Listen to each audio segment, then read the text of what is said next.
Hello friends, welcome to our YouTube channel brain for code learning. तो आज का जो हमारा टॉपिक है आईओएस एप्लीकेशन डेवलपमेंट के अंदर वो है किस तरीके से हमने एक वेदर का जो डेटा है वो वेब एपीआई से फेच करना है और उसे डिस्प्ले करवाना है अपनी एप्लीकेशन के अंदर। तो मेरे पास काफ़ी सारी यूज़र्स की जो रिक्वेस्ट थी वो पहुंची थी कि आप वेब एपीआई से कैसे वेदर का जो डेटा है वो फैच करते हैं, लाइव डेटा, उसके बारे में कुछ बताएं। तो चलिए उन्हीं रिक्वेस्ट को फुलफ़िल करने के लिए मैं आज की एग्ज़ाम्पल जो है वो आपके लिए लेके आया हूँ। काफ़ी इजी एग्ज़ाम्पल है और काफ़ी इम्पॉर्टेंट एग्ज़ाम्पल भी है। तो मेरे पास सिमुलेटर के अंदर एक लाइव रनिंग एग्जांपल है।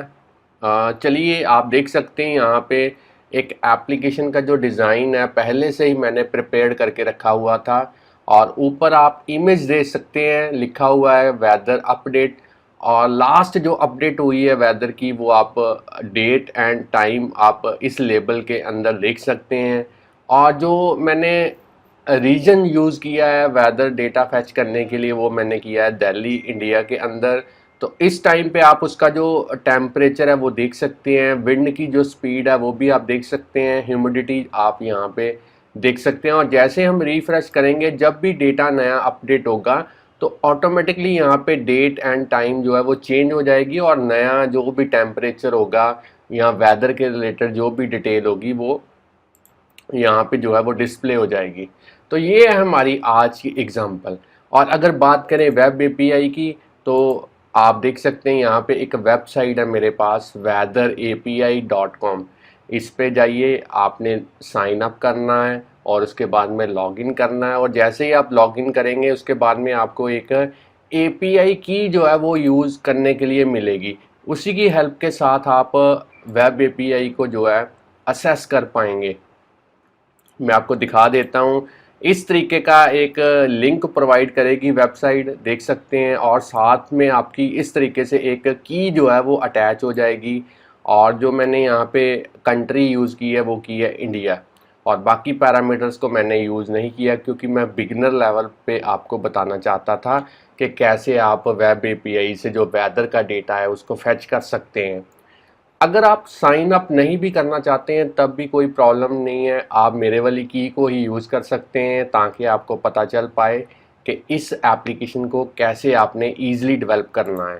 तो चलिए ये तो बातें थी प्रैक्टिकली कैसे एग्जाम्पल वर्क करती है। अब मैं आपको बताना चाहता हूँ थ्योरी के रिलेटेड एक दो टर्म जो मैं हर वीडियो में डेफिनेटली बताता हूँ ताकि कोई भी अगर मेरे चैनल के ऊपर नया यूज़र विज़िट करता है तो वो भी जान पाए कि किन टर्म्स को जानना काफ़ी इम्पॉर्टेंट है ताकि आप गूगल पे सर्च करके इन टर्म्स के बारे में और भी जो इन्फॉर्मेशन है वो गेन कर पाएँ।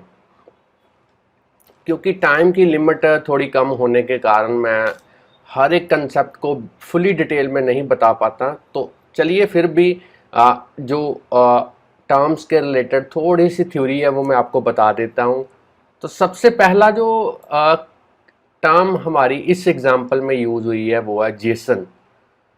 तो जेसन की पहले फुल फॉर्म आपको पता होनी चाहिए। तो इसकी जो फुल फॉर्म है ये है जावा स्क्रिप्ट ऑब्जेक्ट नोटेशन। और काफ़ी एक लाइट वेट फॉर्मेट है, एक्सएमएल की तरह ही काम करता है। डेटा को इसकी हेल्प के साथ आप स्टोर करवा सकते हैं या फिर ट्रांसपोर्ट करवा सकते हैं, वो चाहे आपकी ऐप से वेब सर्वर की तरफ जाए या वेब सर्वर से आपकी ऐप की तरफ आए। अब बात करते हैं कोडेबल प्रोटोकॉल की। तो आपको मैं दिखाना चाहता हूँ, यहाँ पे मैं एक बार दिखा देता हूँ इस लिंक को ब्राउज़र में ओपन करके कि किस तरीके की जो रिक्वेस्ट है हमें फीडबैक देती है ये वाली। तो मैं यहाँ पे पेस्ट कर देता हूँ, एंटर प्रेस करता हूँ तो आप देख सकते हैं इस तरीके का मेरे पास एक डेटा जो है वो इस वेब एपीआई से निकल के आया है। मैं इसको एक बार आपको जेसन वैलिडेटर के थ्रू दिखा देता हूँ ताकि प्रॉपर फॉर्मेट में आप इसको देख पाएँ। तो अब आप देख सकते हैं किस तरीके से पहले लोकेशन के रिलेटेड जो डिटेल्स हैं वो यहाँ पे निकल के आई हैं। अब करंटली जो रियल टाइम पे जो डेटा है उसके रिलेटेड जो वैल्यूज़ हैं यहाँ उनके अकॉर्डिंगली जो डेटा है वो यहाँ पे निकल के आया है। तो इसी वेब एपीआई को हमने बाद में कन्वर्ट किया है अपनी इन स्ट्रक्चर्स के अंदर। आप देख सकते हैं मैंने यहाँ पे 3 स्ट्रक्चर्स जो हैं वो क्रिएट किए हैं स्विफ्ट के अंदर। तो डेटा हमारा जेसन फॉर्मेट में है और जो डेटा हमने स्विफ्ट में यूज़ करना है वो बेसिकली स्ट्रक्चर फॉर्मेट में होगा। तो इन दोनों में जो कन्वर्जन है वो कोडेबल प्रोटोकॉल की हेल्प से ही हम कर पाएंगे। तो इसलिए हम कोडेबल को यूज़ करते हैं क्योंकि ये हमें अलाउ करता है ताकि आप इजीली जेसन डेटा को स्विफ्ट स्ट्रक्चर में कन्वर्ट कर पाएँ। तो मैं यहाँ पे एक आपको टिप बताना चाहता हूँ। आप देख सकते हैं यहाँ पे रीड आउट भी कर सकते हैं कि जिस तरीके के कीज़ के नेम्स यहाँ पे है, जैसे ये देख सकते हैं कंट्री मैंने यूज़ किया है, लास्ट अपडेटेड टेम्परेचर सेल्सियस में, और विंड किलोमीटर पर आवर, और यहाँ पे ह्यूमिडिटी आप देख सकते हैं। तो ये जो कीज़ के नेम्स हैं एग्जैक्टली सेम कीज़ के नेम्स मैंने यहाँ पे इन स्ट्रक्चर के अंदर भी यूज़ किए हैं, क्योंकि अगर सेम नेम हम यूज़ करेंगे तो जो कन्वर्जन है वो ऑटोमेटिकली काफ़ी अच्छे वे के साथ होगी, आपके लिए काफ़ी इजी जो है वो टास्क रहेगा। अब बात करते हैं डेटा को फैच करने की। तो डेटा फैच करने के बाद में आपको उसे एप्लीकेशन की मेमोरी के अंदर स्टोर करना पड़ेगा। तो ये सारी जो टास्क है ये यूआरएल सेशन के थ्रू ही हम कंप्लीट करेंगे इस एप्लीकेशन के अंदर। अब बात करते हैं कंप्लीशन हैंडलर का। तो जब भी आपको एप्लीकेशन के अंदर ऐसी टास्क की रिक्वायरमेंट पड़ती है जिसको आप सेपरेटली एग्जीक्यूट करवाना चाहते हैं ताकि आप बैकग्राउंड में टास्क को चलने दें और अपनी ऐप की अदर प्रोसेसिंग जो है वो कर पाएँ, उस केस में आपको कंप्लीशन हैंडलर की जो ज़रूरत है वो पड़ेगी, क्योंकि ये ऐसा फंक्शन है iOS के अंदर जिसको कोई भी फंक्शन कॉल कर सकता है। और ये जो कंप्लीशन हैंडलर है ये अपनी टास्क को कंप्लीट करने के बाद जो भी फंक्शन इसको कॉल करता है ये उसे फीडबैक देता है कि मैंने अपनी जो टास्क है वो कंप्लीट कर ली है। अब बात करते हैं स्ट्रक्चर की। तो C++ में भी आपने काफ़ी अच्छे से पढ़ा होगा कि ये एक यूज़र डिफाइंड डेटा टाइप है जिसमें आप प्रॉपर्टीज़ एंड बिहेवियर को जो है वो इनकॉर्पोरेट कर सकते हैं। तो चलिए फ्रेंड्स, ये तो थी बातें थ्योरी के रिलेटेड। अब आपने पहला काम यही करना है, यहाँ तो इस वेबसाइट पे जाइए, साइन अप कीजिए और ख़ुद की एक एपीआई की को क्रिएट कीजिए, या फिर मेरी जो की है उसी को यूज़ करके एग्ज़ाम्पल को आप प्रिपेयर कर सकते हैं। और अब हम प्रैक्टिकली देखेंगे कि इस एग्ज़ाम्पल को कैसे डेवलप करना है। तो उसके लिए सबसे पहले मैं इस प्रोजेक्ट को स्टॉप कर देता हूँ, इस पूरे प्रोजेक्ट को मैं क्लोज़ कर देता हूँ। एक्सकोड के अंदर ही हम एक नया प्रोजेक्ट जो है वो यहाँ पे क्रिएट करेंगे। सिंगल व्यू ऐप होगी। अब आप यहाँ पे कोई भी एप्लीकेशन के रिलेटेड जो भी नेम आप देना चाहते हैं वो आप अपने अकॉर्डिंगली यहाँ पे प्रोवाइड कर सकते हैं एप्लीकेशन का नेम। तो मैं यहाँ पे अपने अकॉर्डिंगली एक नेम जो है वो यहाँ पे रख देता हूँ, और बाकी सेटिंग्स आपने डिफ़ॉल्ट रहने देनी है। जो लैंग्वेज हम यूज़ करेंगे वो करेंगे स्विफ्ट। नेक्स्ट पे क्लिक करते हैं। अब आपने अपने लैपटॉप के अंदर कहीं पे भी एक फ़ोल्डर जो है वो क्रिएट कर लेना है ताकि आज की एग्ज़ाम्पल का जो सारा डेटा है उस पर्टिकुलर फ़ोल्डर के अंदर जो है वो सेव हो पाए।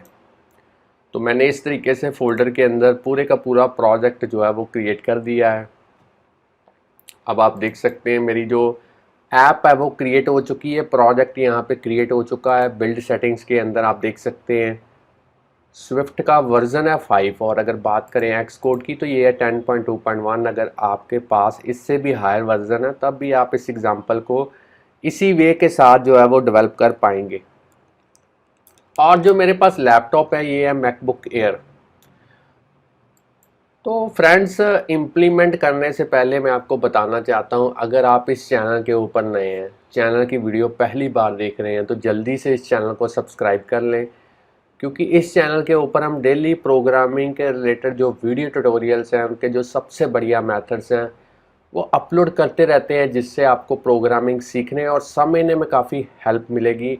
और इन केस कहीं पे भी आपको कोई प्रॉब्लम आती है तो आप हमें यूट्यूब की वीडियो के नीचे कमेंट कर सकते हैं, या फिर हमें डायरेक्टली ईमेल भेज सकते हैं। हम कोशिश करेंगे आपकी जो क्वेरी है उसका जो रिस्पॉन्स है वो जितनी जल्दी हो सके आपको दे पाएँ। चलिए अब फ्रेंड्स, हमने इस एग्जांपल का जो ग्राफिकल यूज़र इंटरफेस है वो रेडी करना है, और उसके बाद में जो कोडिंग है वो इम्प्लीमेंट करेंगे। तो फ्रेंड्स, यहाँ पे मैं एक बार आपको ओरिजिनल एप्लीकेशन जो है वो दिखा देता हूँ। और यहाँ पे ग्राफिकल यूज़र इंटरफेस के अंदर हमें एक जो इमेज है उसकी रिक्वायरमेंट पड़ेगी। आप इजीली इमेज को जो है किसी भी वेबसाइट से जो है वो गूगल पे सर्च करके डाउनलोड कर सकते हैं। तो मैंने पहले से ही इमेज डाउनलोड करके रखी हुई है।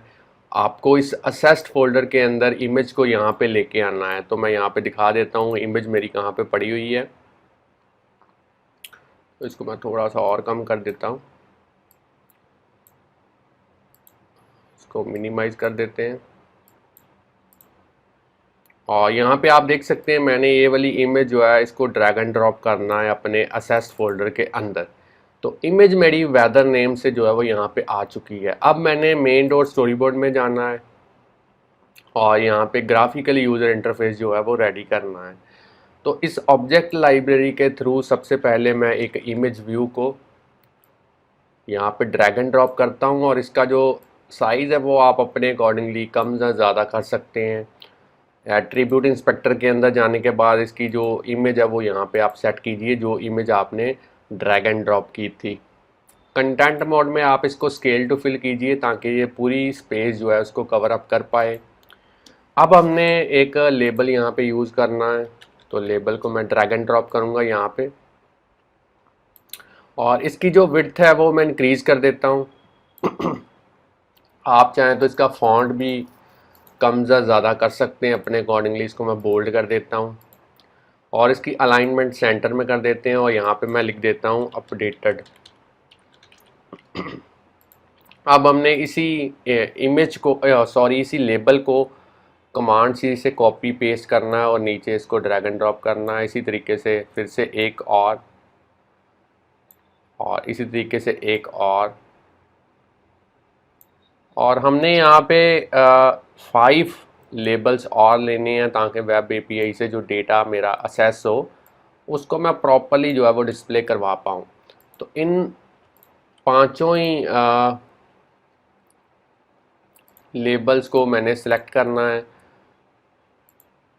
कमांड बटन को आपने क्लिक करके रखना है और इन सभी की जो अलाइनमेंट है वो आप कीजिए लेफ़्ट अलाइन, और 1 बाय 1 यहाँ पे लिख देते हैं। सबसे पहला जो लेबल है वो है रीज़न को डिस्प्ले करवाने के लिए। आप अपने अकॉर्डिंगली जो है वो यहाँ पे लिख सकते हैं, और बाद में हम इसको अपडेट करेंगे। अभी तो केवल हमने ग्राफिकल यूज़र इंटरफेस को रेडी करना है ताकि हमें थोड़ा सा आइडिया हो पाए कि किस तरीके से डेटा जो है वो हमारा फैच होने के बाद जो है वो डिस्प्ले होगा।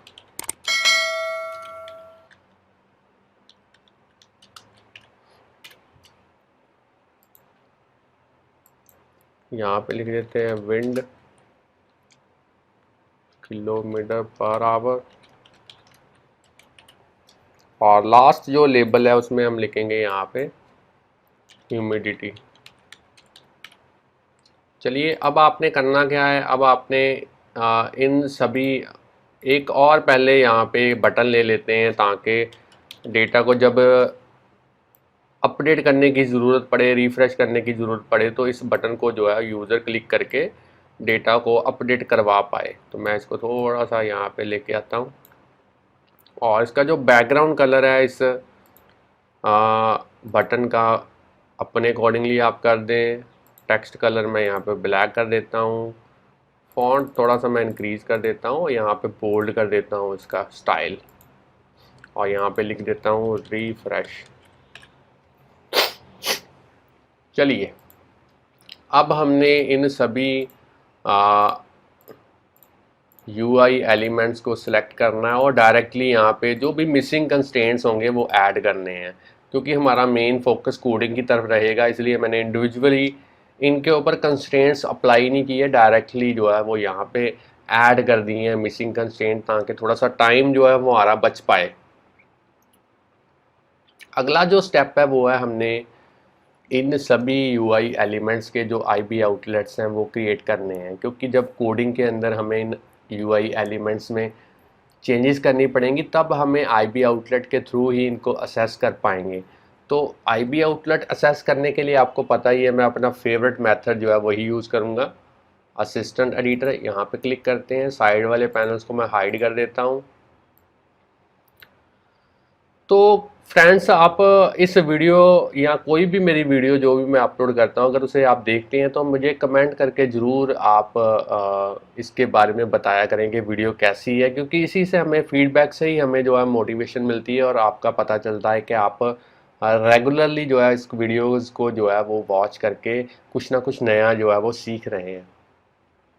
अब हमने इस व्यू कंट्रोलर के अंदर सबसे पहले पहला लेबल जो है इसका आईबी आउटलेट क्रिएट करेंगे। इसको सिलेक्ट करेंगे, कीबोर्ड पे कंट्रोल की को प्रेस करते हुए ड्रैग एंड ड्रॉप, और नेम आप कोई भी रख सकते हैं यहाँ पे अपने अकॉर्डिंगली।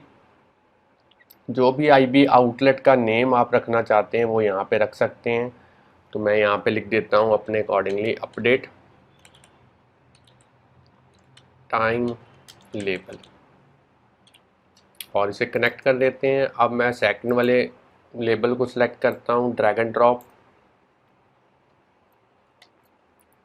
और यहाँ पे लिखूँगा मैं रीजन लेबल, इसे कनेक्ट कर देते हैं। थर्ड वाले को सिलेक्ट करते हैं, कंट्रोल की को प्रेस करते हुए ड्रैग एंड ड्रॉप, और यहाँ पे हम लिखेंगे कंट्री लेबल। अब टेम्परेचर वाले को ड्रैग एंड ड्रॉप करेंगे और यहाँ पे लिखेंगे टेम्परेचर लेबल। अब इसको सिलेक्ट करते हैं, कीबोर्ड पे कंट्रोल की को प्रेस करते हुए यहाँ पे लिखेंगे विंड लेबल। इसको भी ड्रैग एंड ड्रॉप करते हैं, यहाँ पे लिखेंगे ह्यूमिडिटी लेबल। चलिए, पांचों के पांचों जो अपडेट को मिला के 6 हो गए, तो 6 जो है मैंने यहाँ पे आईबी आउटलेट्स क्रिएट कर दिए हैं। अब नीचे जो बटन है इसका हम आईबी एक्शन क्रिएट करेंगे, तो कंट्रोल की को प्रेस करते हुए यहाँ पे आईबी एक्शन का नेम लिखेंगे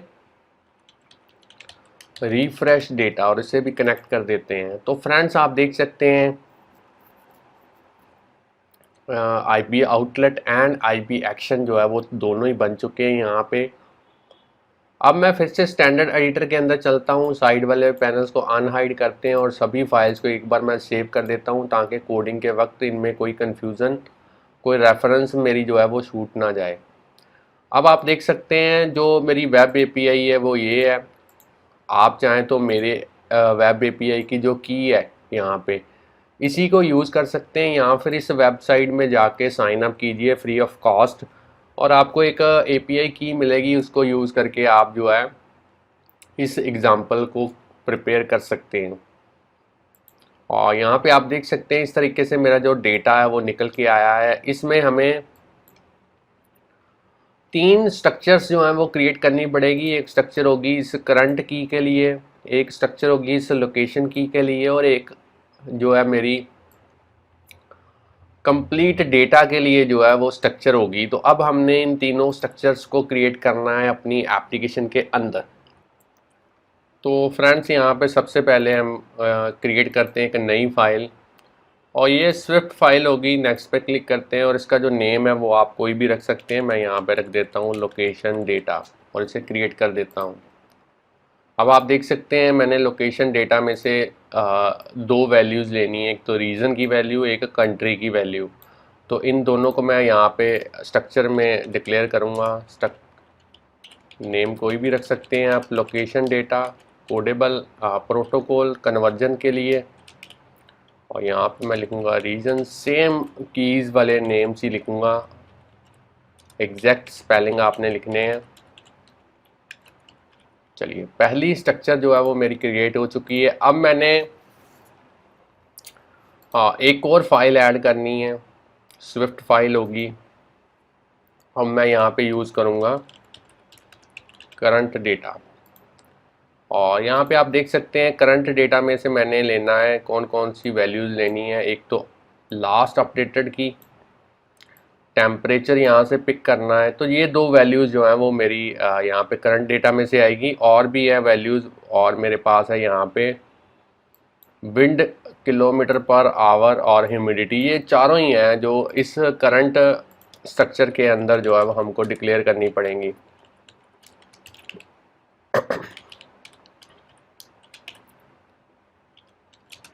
लास्ट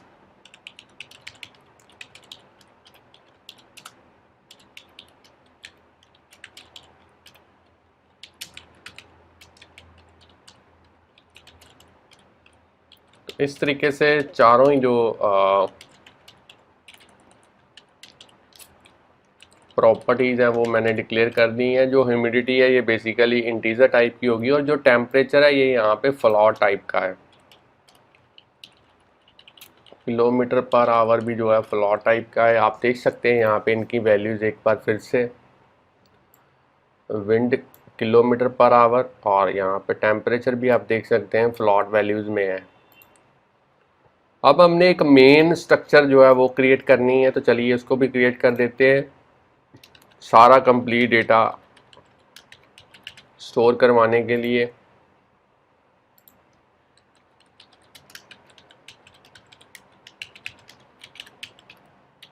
यहाँ पे मैं लिखूँगा कोडेबल लेट लोकेशन। यहाँ पे लोकेशन डेटा जो हमने स्ट्रक्चर क्रिएट की थी उस टाइप का डेटा होगा, और करंट में करंट डेटा स्ट्रक्चर जो थी वो। तो ये तीनों ही जो स्ट्रक्चर्स हैं वो मैंने क्रिएट कर दी है। अब हमने जो कोडिंग करनी है वो करनी है इस व्यू कंट्रोलर के अंदर डेटा को फैच करने के लिए वेब एपीआई से। तो सबसे पहले कमेंट वाली लाइन को मैं यहाँ पे रिमूव कर देता हूँ, और सेपरेटली एक जो फंक्शन है वो मैं यहाँ पे क्रिएट करूँगा।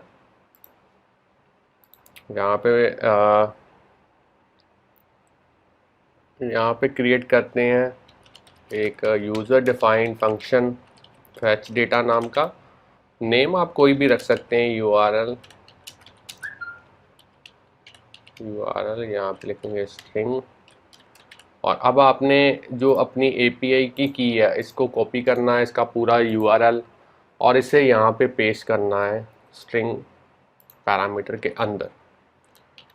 अब हम यहाँ पे एक डेटा टास्क क्रिएट करेंगे यूआरएल सेशन के थ्रू,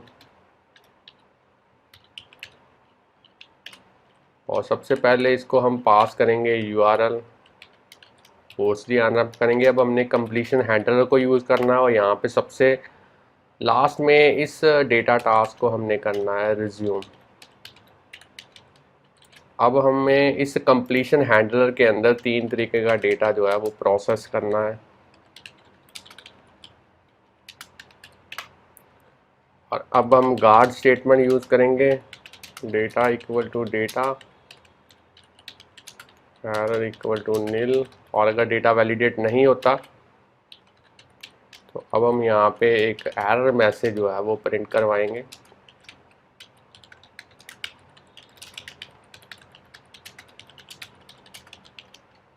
और रिटर्न करेंगे। और अगर डेटा प्रॉपरली वैलिडेट होता है तो आगे बढ़ेंगे, और यहाँ पे लिखेंगे फुल वेदर डेटा नाम का एक ऑब्जेक्ट क्रिएट करेंगे जो बिलोंग करेगा वेदर डेटा को। इसको एज ए ऑप्शनल जो है वो हम यूज़ करेंगे। और अब हमने डू स्टेटमेंट यहाँ पे यूज़ करनी है, और डू ब्लॉक में अगर कोई एरर आती है तो उसको कैच ब्लॉक के थ्रू जो है वो हम पकड़ेंगे, और उसको कैच ब्लॉक के अंदर प्रिंट करवाएंगे कुछ इस तरीके से।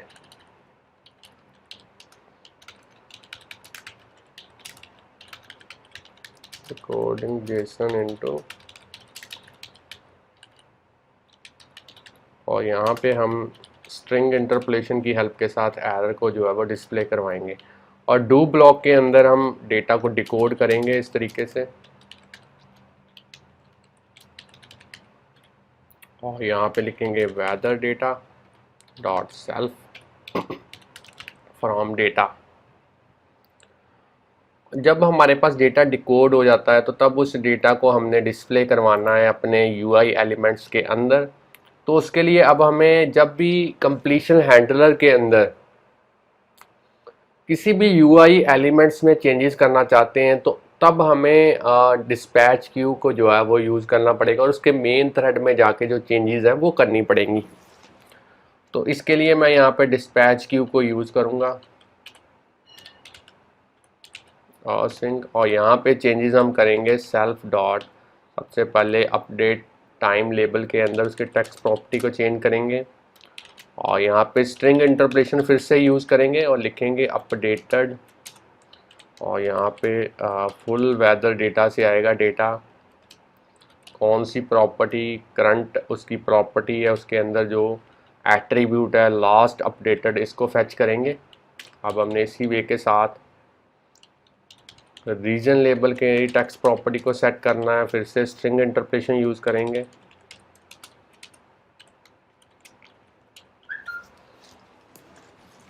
फुल वेदर डेटा और उसके अंदर हम यूज़ करेंगे लोकेशन और उसके अंदर रीजन। फिर आपने नेक्स्ट करना है कंट्री लेबल,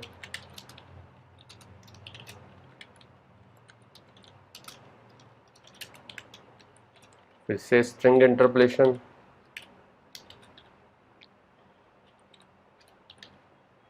चलिए अब आपने फोर्थ टेम्परेचर लेबल की टेक्स्ट प्रॉपर्टी को सेट करेंगे।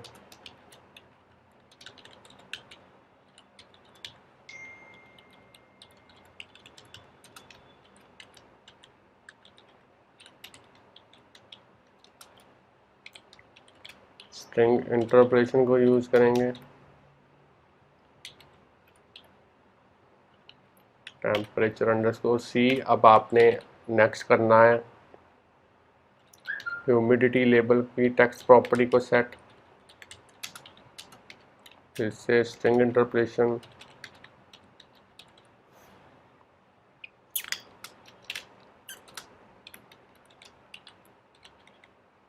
Full weather data dot current dot humidity. अब हमने करना है last wind label dot text property, यहाँ पे लिखें किलोमीटर पर आवर, डेटा कहाँ से फैच करेंगे, current dot wind kilometre per hour. इस तरीके से आपने जो यूआई एलिमेंट्स के जो डेटा है उसको अपडेट करना है। अब हमने फैच डेटा जो मेथड है वो प्रॉपरली क्रिएट कर दी है। आप चाहें तो वीडियो को यहाँ पे पॉज करके इसकी कोडिंग नोट डाउन कर सकते हैं या फिर यहाँ से लेके यहाँ तक कोडिंग को नोट डाउन कर सकते हैं। अब इस फैच डेटा को कॉल कहाँ पे करना है, आपने इस व्यू डिड लोड के अंदर जो है इसको कॉल करना है यहाँ पे, क्योंकि जब भी एप्लीकेशन स्टार्ट होती है तो सबसे पहला जो फंक्शन है वो यही एग्जीक्यूट होता है। तो जैसे ही एग्जीक्यूट होगा ऑटोमेटिकली फैच डेटा भी जो है एग्जीक्यूट होगा और हमारा डेटा जो है वो रेडी होगा अपडेट करने के लिए। अब हमने इस रिफ्रेश बटन का जो आईबी एक्शन क्रिएट किया था इसमें सिंपली करना क्या है,